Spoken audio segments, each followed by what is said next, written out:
time. We're uncaged. Welcome to Topple Uncaged. I'm Steve Topple and you're locked on to the UK's hottest politics and music podcast. Each week I bring you the rawest takes on the big stories making the news, always joined by a very special guest. Then I pleasure your mind, body and soul with the freshest, most banging international music going. Uncaged. To reveal, this is the conviction Rosa Luxemburg was murdered for. This is the tradition 2003 we're searching for. No time to mollycoddle, too many bodies we're sorry for. This is the feeling that stopped them loading SS Jolly George. 80 died in jail, due to their treatment. Sacrificed their lives for the most human of reasons. Monsters on the conscience, so delusions of freedom. The refusal to kill, a conviction you can't believe in. To kill, I refuse to make, I refuse to fly. No, not in my name. I refuse to. My guests, plural, on today's podcasts are two of my fellow flock of canaries, two of my favourite writers and two of my favourite editors, obviously. Not that I'm biased towards anyone at the Canary, of course. Quick disclaimer there. You may have seen on their social media and through their writing at the Canary that they have been part of one of the most important direct action movements that happens every other year. It's absolutely fantastic. I went there myself in 2017 to witness it firsthand. And they have been on the front line along with two other Canary journalists reporting directly from the heart of East London. And there was a bit of an affray with the police as well, just to add into that mix, but we'll talk about that later. This is an extremely important topic which has ramifications geopolitically worldwide. It's quite the subject, so we're going to try and sort of drill down into it as best we can. I'm very pleased to be able to introduce to the Topple Uncaged podcast fabulous editors at the Canary, the fantastic Emily Apple and the amazing Freya Lockley. Thank you so much, guys, for coming on. I will add the disclaimer that you haven't long been back from this direct action for the past several weeks, so you are a bit exhausted. So thank you so much for coming on to do this. Pleasure. Hello. Emily's sitting there like, I'm trying to stay awake. She's all good. She's going to be great, listeners. Don't worry about it. It's brilliant. Now, as I said, if you've seen their social media and if you've been following the output from the Canary, we are, of course, talking about the Stop the Arms Fair camp action protest that has been going on in the past few weeks. This is all about the DSEI, the Defence and Security Equipment International Arms Fair. It's the world's largest arms fair held biannually in London. How to sum this up? Well, essentially, I suppose, guys, it's a who's who of rogue corporatists and disaster capitalists, really. You've got everyone there, every defence manufacturer going, Lockheed Martin, Raytheon via BAE Systems. It's supported by the UK government via the Department for International Trade's Defence and Security Organisation. And policing, well, in 2017, it cost the Met just under £1 million, and that was only in direct policing costs. Every time there is this arms fair, this is absolutely fantastic movement of people which camps up and does loads of different actions and events and protests throughout the week. It always culminates on Saturday with the festival. As I said, I went there in 2017. It's absolutely fantastic. But Freya and Emily were there along with it. It was Tom and Eliza, wasn't it, guys you were with? Is that correct? Yeah. Yeah, excellent. So 4 Canary journalists on the ground, non-stop reporting and coverage of this. Okay, Emily, let's start with you. I was there in 2017, you were there in 2017, and we're now in 2019. So how was the sort of the days and days of action compared to 2017? Was it bigger? Was there more people there? Was the press presence higher or lower? Overall, how did it compare on previous years, this year's action for you? I think it was quite similar to 2017 in the way there were different days covering different issues. So, for example, on the Monday there was a day of Palestine action. There was a faith day. And as you said, we had the Festival of Resistance that was also supported by the Kurdish community and the Kurdish Freedom Movement and Rise Up for Rojava. And throughout the week, people took actions. They did lock-ons, probably slightly smaller numbers than in 2017, I'd say. But still, a lot of energy and a lot of good things going on, and the setup, this whole week of action is designed to stop the setup of the arms fair itself. And it was definitely delayed with trucks not being able to get in, and vehicles being mounted by people and sort of stuff like that. I think it's also worth noting this is actually the 20th year of DSEI, and I've been involved in campaigning against it since 1999. So it's been a long old haul. And we've seen fluctuations in protests over the years and differences in tactics over the years. But for the last few DSEIs, as you said, in 2017 and I think in 2015 as well, it's been focused around the camp and stopping it happening before it starts. But then there were also some actions throughout the week as well, with people confronting arms dealers and disrupting boat displays. And who was that then? We'll get onto that later. Yeah. But there was a really good energy throughout the week, and I think Freya is going to talk about the policing more generally, but I would say things like in terms of monitoring what the police are doing, one thing that was very clear, stop and searches were back again, lots of stops and searches for criminal damage, something we haven't seen for many years at DSEI. And especially on the Palestine and the Kurdish days, a lot of institutional racism from the Met, as they were the days that were met with a lot more violence.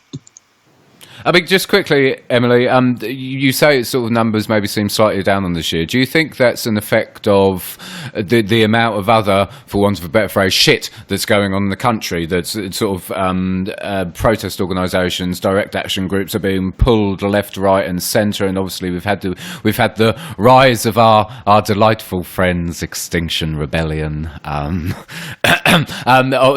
you think there's been an effect of that? Just the fact that things in this country are sort of deteriorating so much that people are being pulled left, right, and centre, and it's a case of right, what organisation and what direct action do I support? I mean, or is there something else at play? Do you think?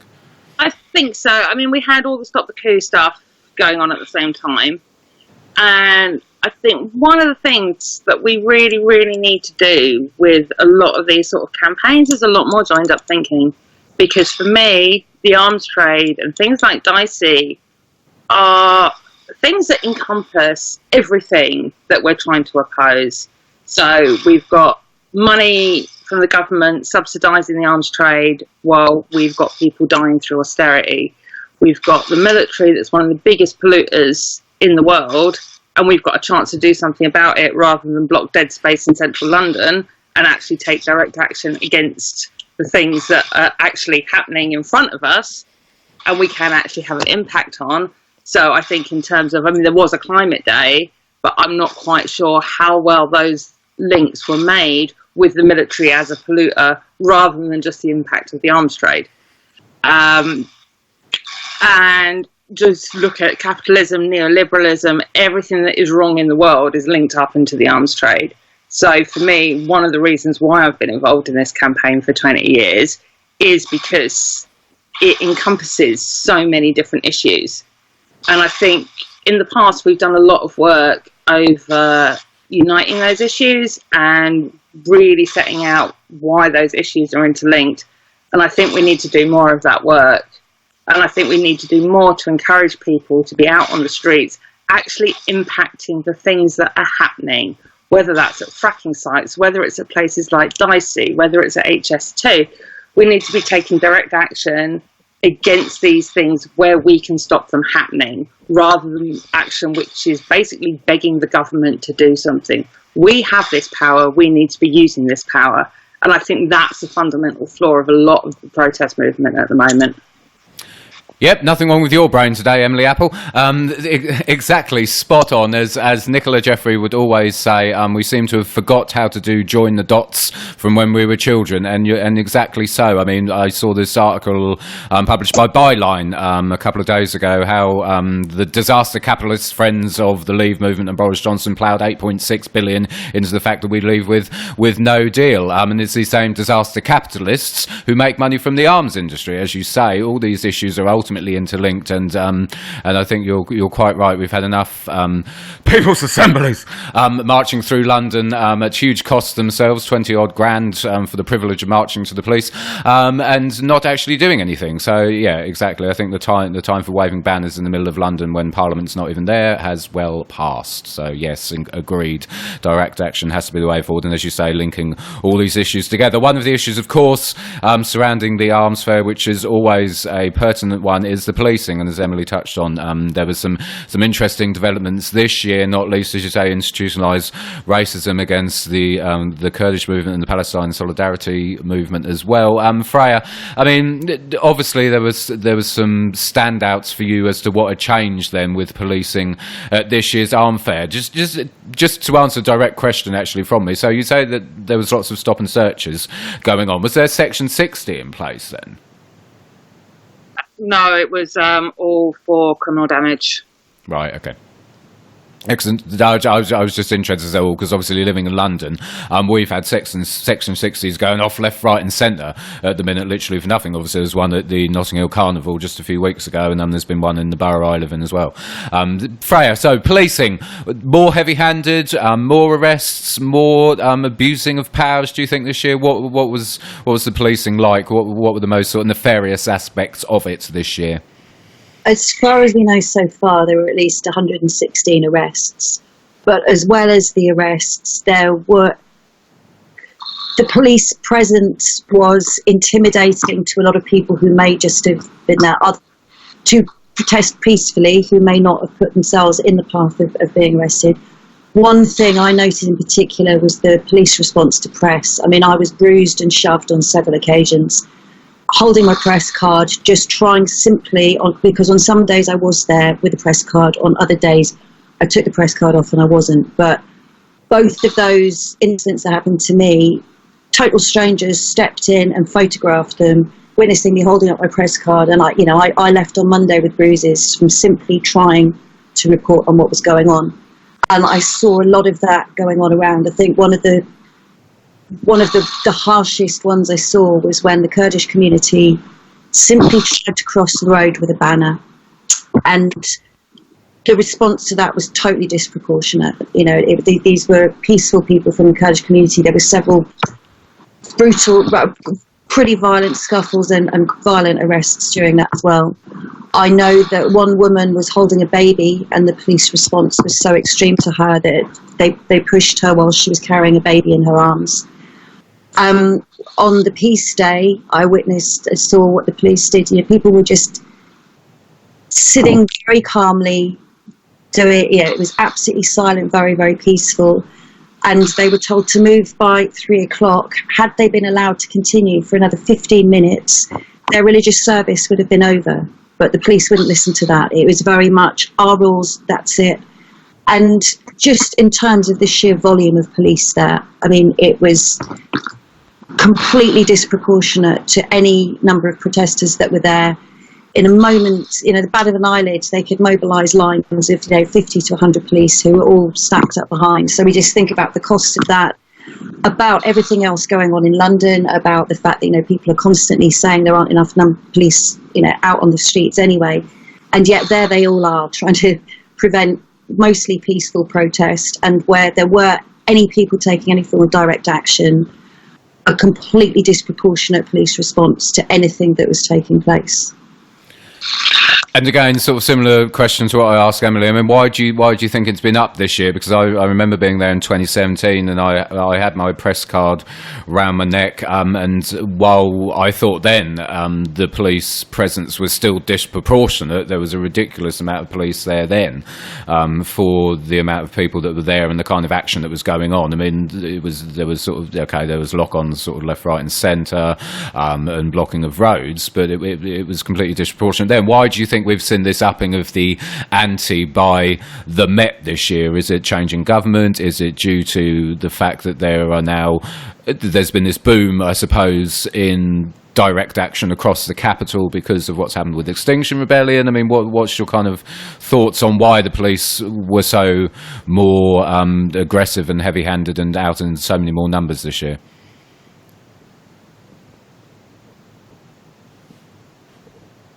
Do you want me to- I don't. Either of you can answer. I don't mind. Okay.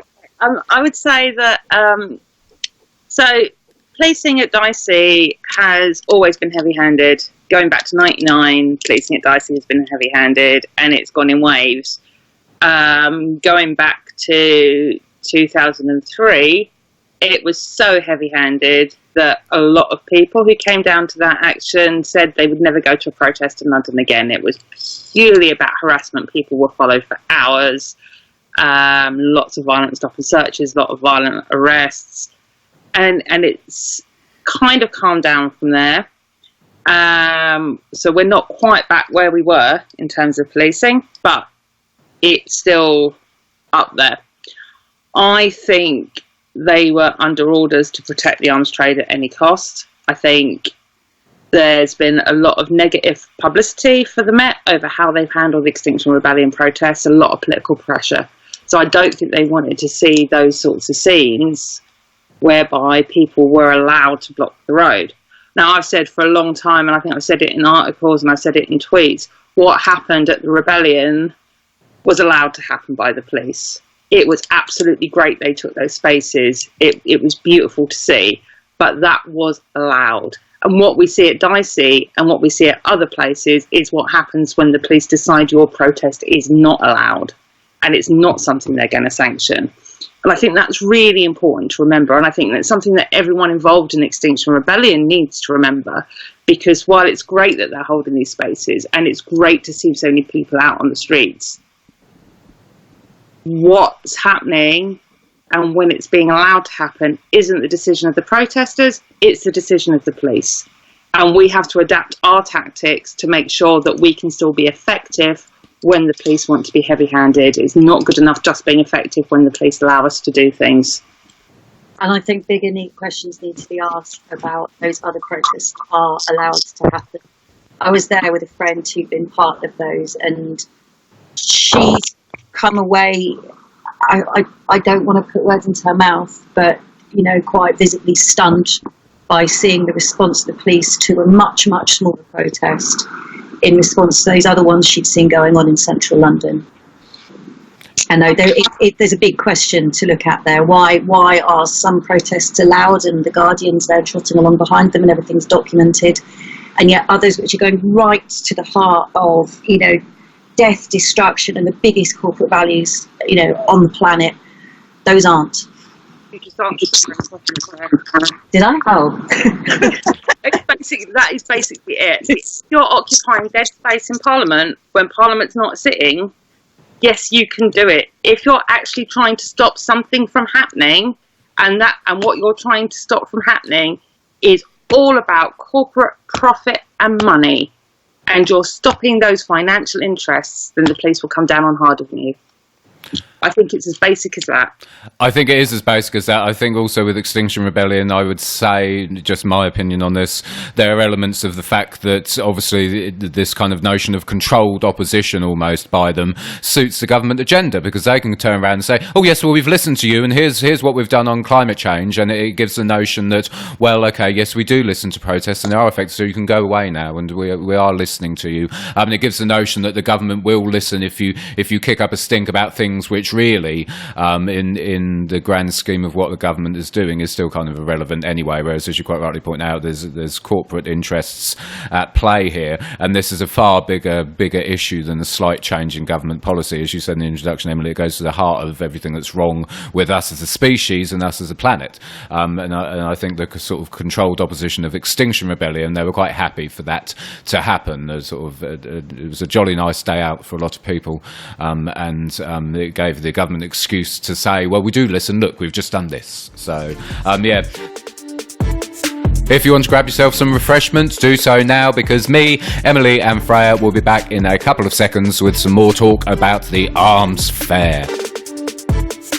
very good analysis from you both. Excellent, absolutely fascinating. I mean, obviously, I do want to talk about the fact that you had direct experience of the police heavy-handedness this year, because you were both, of course, arrested, which, again, it's been all over social media, and a lot of respect for what you guys did. I mean, briefly, what was that all about? It was involving some sort of craft on a river, wasn't it? I think you were out having a jolly nice time in a boat or something, wasn't it? That sounds very Extinction Rebellion, actually. But carry on anyway. What happened? We went for a little jaunt in a boat along the river. That's all. We went to say hello to some nice warships. A small group of us took one inflatable kayak, and we managed to breach the entire dicey security system. Well, whatever protections are in place. Somehow, and I'm still not quite sure how, in that little kayak, managed to paddle right across and pretty much right up to the warships. And I probably shouldn't say what the other goal, but yeah, so we got right up there. And given that there was meant to be a military display by BAE Systems at the time, I'd say we did pretty well in that little boat, actually, because that military display didn't go ahead. So if you think of the might and the wrath and the money behind BAE, that's what you can do with determination, a brilliant group of people, and one tiny kayak. And I just hope that it's things like that that make a lot of people think, actually, you don't need to be organised and told what to do for a demonstration. You don't need to book a week off work and be at Oxford Circus at this time because the Guardian will be there. You need to just get out there and do it, because small things can have big impact and big effect. Yet we didn't stop the death and destruction, but I think we made a damn good point. Emily, anything to add? Well, we were also involved in, a group of us, me and Freya and another friend, locked ourselves together in front of the eastern entrance to the Arms Fair on the Saturday, as part of the Plan C Rise Up from the Java call. And we stopped the trucks going into that entrance for quite a while before the police came and arrested us all. So that was the other action that we were involved in during the week.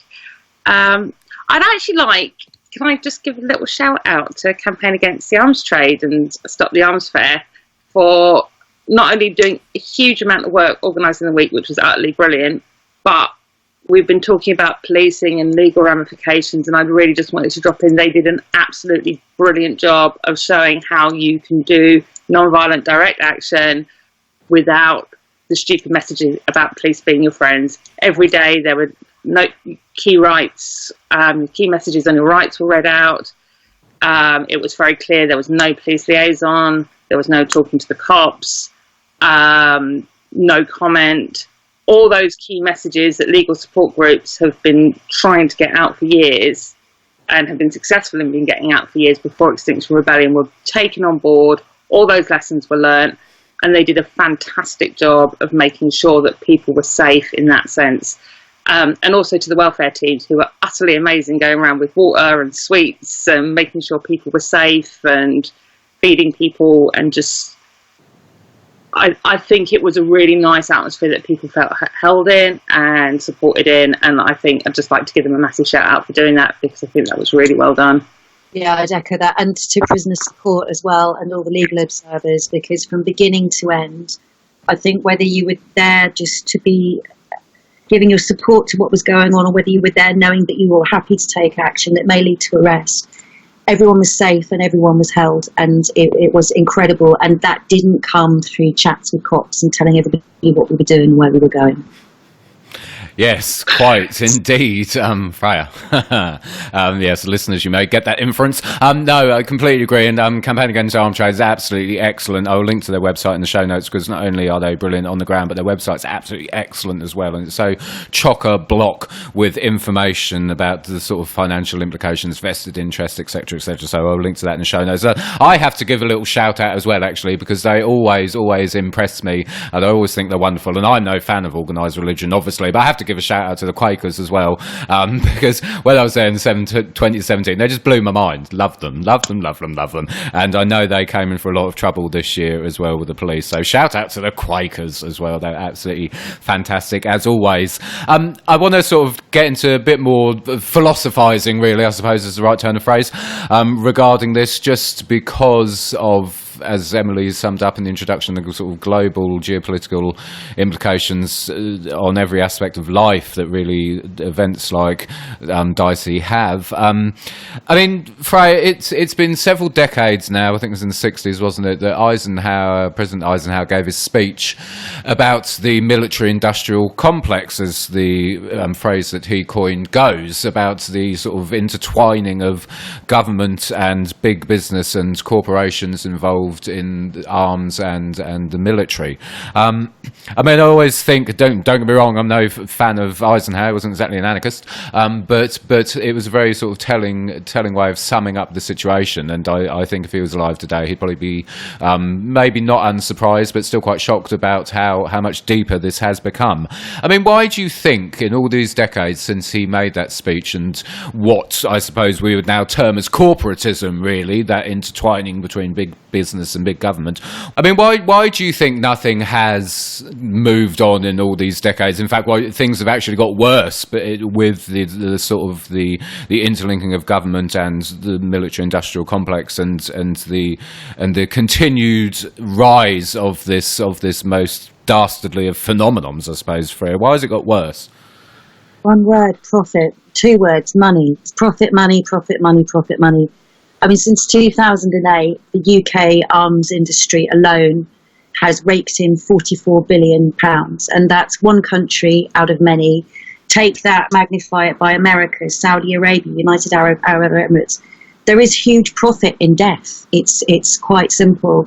And alongside those profits, our countries aligning with each other and making profit from each other, and it's a constant cycle. And I think if you look at the way that those profits are controlled by certain countries, you know, Israel's right up there. The political alliances between those countries are unshakable. Between the US, the UK, Saudi Arabia, Israel, you know, they go hand in hand. And I think what we've seen since then, in terms of the global military complex, is those alliances strengthening, and the profits getting bigger and bigger and bigger. People make war profit from war. There you go. It's quite simply, you know, it's that simple. I know it's not that simple, but, you know, on one hand, I think that's it. And then also, and particularly if we're looking at our UK government, those companies are also trickle feeding vast amounts of money into UK MPs and politicians. Johnson, for example, in just this year, Anthony Bamford, who's chair of JCB, which is actively involved in destroying Palestinian settlements in Israel, has given over £100,000 to Johnson, and that's just one donor for our current Prime Minister. One of the things that we're doing at the moment is looking into the amount that's coming from an all-parliamentary group to individual MPs, and the links between the companies that were at DSEI and the money going to MPs. So there's a shallow corridor, and the money is passing along between these. So where there are arms companies, there are politicians, and where there are politicians, there are arms companies, and that everybody's making a profit from it, and millions of people are dying or displaced or maimed or injured. Yeah, I think the example of Bamford is an absolutely brilliant one, because, again, we're back to what Emily said at the beginning. Not only then, therefore, does it tie into the arms trade, but, of course, and I can say this on the record because I've written it for the Canary, Josie Bamford, a massive tax avoider, got numerous shell companies operating out of the Bahamas. So there we go. We've got another issue there. Never mind the fact that most of their machinery operates on diesel. And we go round and round and round in these circles. And as you say, the money that revolves between these big corporations and government is quite something. I did a piece piece for the Common Space, a Scottish news website, back in 2016, looking into vested interest in the House of Lords. And my own calculations, I worked out that nearly 20% of the House of Lords either have shares in arms manufacturers or other defence or military corporations. I mean, the best example of that is, of course, Lord Hutton, Labour's last Defence Secretary under Gordon Brown, who left government straight into the House of Lords and then went on to consult for Lockheed Martin. It's just this constant revolving door that exists across the planet. And no, brilliant summing up, Freya, absolutely excellent.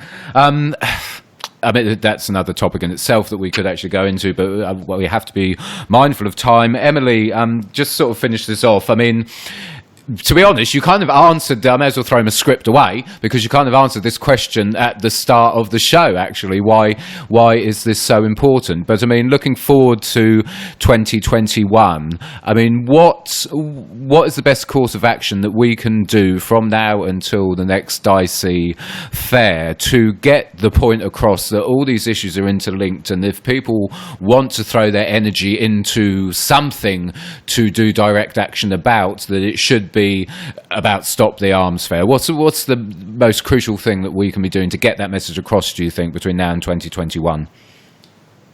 I think there's several things. I think continually making those links, getting that message out there, and really drilling down into that message with some really sort of detailed research on how it all links up.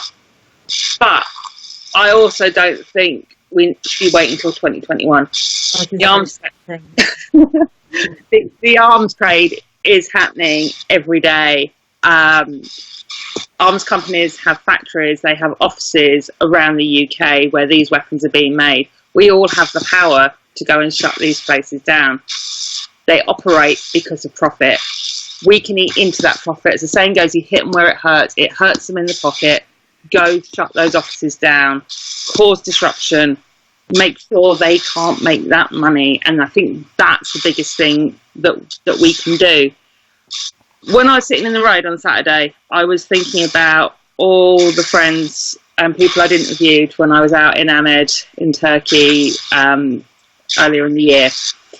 What so many people have said to me, whether it's politicians, former prisoners, families of prisoners, activists, they've all spoken about the complicity of the UK government in arming Turkey and the complicity of the UK government in the repression of the Kurdish people, and about how we need to make those links. And some of this is just about basic solidarity. We've got people in Yemen, in Kurdistan, in Palestine, being killed, maimed, repressed and tortured by weapons that are made in the UK. The people who make those weapons, who are making the money, they go home to their nice, safe homes. They don't get to think about the consequences of their actions. We need to be reminding of those consequences on a daily basis. We need to be in their faces and we need to be shutting it down. It is not good enough. It is in our names if we're not doing something about it, and we've all got the power to do something about it. Freya, anything else to add to that? I was going to say the same thing of, I'm not waiting till 2021. Yes, and also let's not forget, DSEI is the biggest arms fair. It takes place in London, but meanwhile there's arms fairs all over the world. This trade doesn't stop. They move from one country to another and they take those exhibitions everywhere. And meanwhile, the factories are still making every single component they need to make those weapons. Some of them legal, some of them illegal, and that never stops. I think that's the key thing to remember. DSEI may be a focus that we've just come back from, but it's the tip of the iceberg in terms of the industry.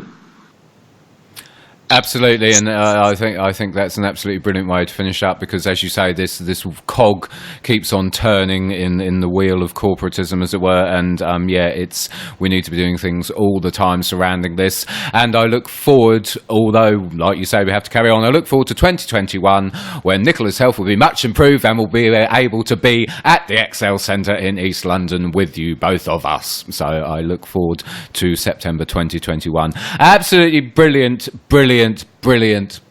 work as always, Freya and Emily. That's absolutely fantastic. Really, really important points there, and so eloquently summed up. As I said, nothing wrong with your brains today. So go home and have a sleep, and I'll dread to think what you're going to be like tomorrow. But absolutely, and so much respect for you for doing what you did this year. As I said, I wished that me and Nicola could have been there, but absolutely fantastic. Thank you so much for coming on to talk about it. I will link to all the articles that you've done in the show notes to this episode. But for the minute, fellow Canaries, thank you so much for coming on the Topple Uncaged podcast. Thank you for having us. Bye. Love my mates Emily and Freya, two of the best journalists in this country, not least because they give a shit, but also because they get stuck in when it really matters. I urge you all to check out all the information in the show notes to the Stop the Arms Fair campaigns and also Campaign Against the Arms Trade, another excellent organisation. But I now want to play you a special piece of spoken word to do with Stop the Arms Fair. This is from my very good friend, rapper and poet Potent Whisper, and this is his rhyming guide to the Arms Fair. This is Potent Whisper, rhyming guide to the Arms Fair. Check this out. DSEI Arms Fair. You likely won't have heard of it or seen it on the news before. It's where the biggest companies sell weapons that are used in war. To governments and armies from all around the world, they travel here to London where the fair is held. Repressive regimes, among the most violent, the UK government formally invites them to wine them, dine them, tell them that they like them, anything to sell them weapons, anything to bribe them.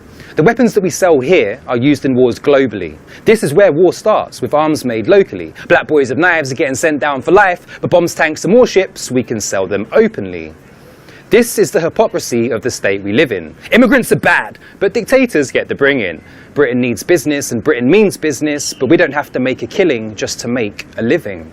How can we justify murder with financial reward, as if money made from murder should be something we support? And we do support those companies because we pay them subsidies. Any country profiting from war is truly poor. But the position of our government is that we just produce them. We can't decide how other governments will use them. We're not the bad guys, we just distribute them. But we can decide who we invite to buy and view them. When you sell weapons to repressive regimes, they're not going to use them to decorate trees. Selling them guns doesn't help us make peace. Bullets make blood and give us lesser safe streets. But the Arms Fair respond. No equipment can be sold here without an export licence. We have one of the most stringent export licence criteria, and it's all dealt with on a case-by-case basis. Of course, because this government values human life. That's why we sell arms to countries who abuse human rights. That's why our weapons are firmly on the checklist. That's why there's murderers and tyrants on our guest list. Like Saudi Arabia, who are known for breeding terror. The list of all their war crimes is too long to measure. They lead illegal wars, killing civilians in Yemen. They've murdered tens of thousands and they're using British weapons. Israel have paid us hundreds of millions for weapons used for killing Palestinian civilians. And these are all deliberate political decisions, most of which are made because we're betrayed by politicians. These weapons are to die for, and we are sick to death of it. People die in our names and politicians benefit. Business is booming and BAE is getting rich. Get a grip. If we supply terrorists, we're terrorists. We're all accessories to murder just so companies can get rich. How can we defend this? None of us accept this. Britain doesn't have to make a killing just to make a living. Can we shut the Arms Fair and dash them off the guest list? Stop the Arms Fair.